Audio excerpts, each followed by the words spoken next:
Hello guys, I'm back. For today's video, ituturo ko sa inyo kung paano gagamitin ang TikTok Pay Later method ng TikTok. Welcome to my channel. Please subscribe. Bago ang lahat, para saan nga ba ang TikTok Pay Later? Ito ay isang paraan ng pagbabayad ng parcel sa pamamagitan ng late payment o utang. Pwedeng-pwede mo nang orderin ang parcel na gusto mo pero ang bayad ay depende sa petsa na ibibigay nila. Kaya naman, sa bidyong ito ituturo ko kung paano o-order sa TikTok Shop gamit ang TikTok Pay Later. Let's go! Let's do this! Una, mag-login sa iyong TikTok account. Sa dashboard ng iyong account, click mo lang ang shop icon sa baba.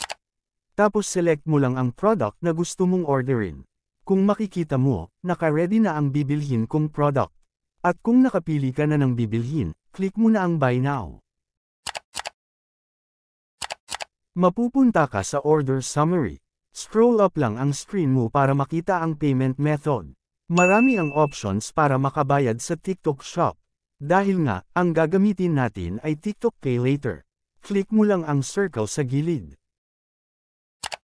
Then, lalabas ang series of payment na 1 to 3 months plus interest. Nasa iyo na kung ilang buwan ka magbabayad. In my case, pinili ko ay 1 month lang. Pagkatapos mong pumili, pwedeng-pwede mo na i-click ang place order. Maghintay ka lang ng ilang segundo. At yun na, successful ka nang naka-order gamit ang TikTok Pay Later. That's it for now. Sana ay may na-share ako. Salamat. Please subscribe for more. Kaya naman hanggang dito na lang. Hanggang sa muli. Bye-bye.